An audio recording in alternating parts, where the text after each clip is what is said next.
Pernah gak kalian pas ngaji bertemu huruf ba sukun di akhir, masih bingung cara bacanya? Ini bacanya mantul ke vokal A atau ke vokal E? Mantulnya seperti ab atau ab. Banyak yang bilang huruf qalqalah itu harus mantul ke huruf asalnya, sehingga harus dibaca ab, bukan ab. Benar gak kira-kira?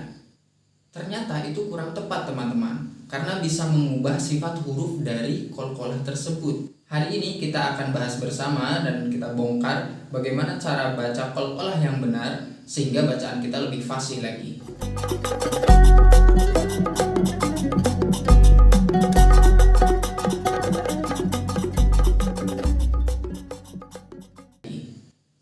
Sebelum ke praktik, kita harus tahu dulu apa itu qalqalah. Qalqalah menurut bahasa adalah getaran atau pantulan.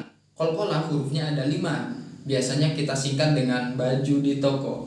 Ba, jim, dal, to, dan ko. Kenapa sih harus memantul? Karena qalqalah punya sifat syiddah yang artinya tertahannya suara, dan jahar yang artinya tertahannya nafas. Dalilnya sering kita temui di kitab-kitab tajwid seperti kitab Tuhfatul Atfal atau kitab Al-Jazair yang menjelaskan bahwa qalqalah itu harus dibaca jelas dan memantul. Nah, sekarang kita lanjut ke poin intinya. Huruf ba adalah huruf istifal atau huruf tipis. Dalam membaca huruf tipis, kita biasanya dikenalkan dengan pendekatan meringis.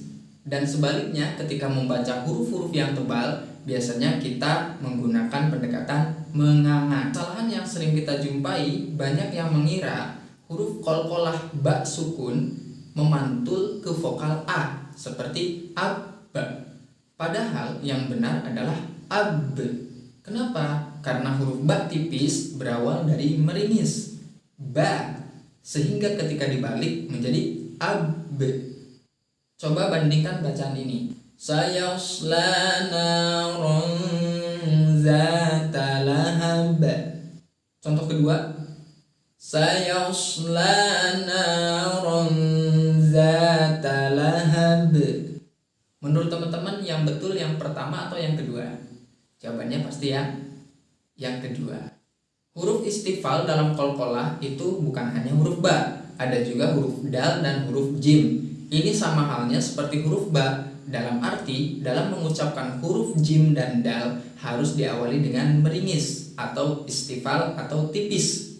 Sehingga ketika bertemu dengan dal sukun, maka pembacaannya ke vokal E bukan ke vokal A. Contoh yang salah. La uqsimu bihadzal balada. Contoh yang benar. La uqsimu bihadzal balad. Begitu juga dengan huruf jim. Contohnya was-samaa'i zatil buruj. Nah, selain huruf yang tipis atau istifal, ada juga huruf yang isti'la atau huruf tebal ya. Di dalam qalqalah ada 2 huruf tebal, yakni huruf qaf dan huruf to. Nah, untuk huruf qaf dan huruf to ini memantulnya harus ke asal huruf qafnya. Karena huruf qaf itu berawal dari kerongkongan, sehingga dalam mengucapkan tidak harus tersenyum dulu, langsung saja ko. Sehingga ketika dipantulkan maka kembali ke vokal O, seperti Qul a'udzu birabbil falaq. Begitu juga dengan huruf to.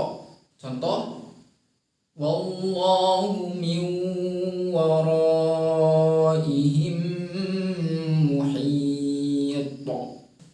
Nah, mulai sekarang kalian gak perlu ragu lagi.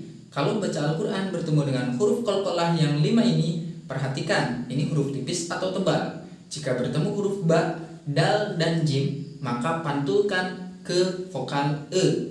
Ketika bertemu dengan huruf qaf dan to yang sukun, maka pantulkan ke vokal O atau vokal A yang mengarah ke O, karena itu huruf tebal. Nah, mungkin itu teman-teman sharing kali ini. Gimana? Baru tahu atau sudah lama tahu? Tulis di kolom komentar untuk tips yang selanjutnya. Jangan lupa subscribe dan komen dan share videonya jika ini bermanfaat. Dan tunggu konten-konten selanjutnya yang membahas seputar tilawah tartil.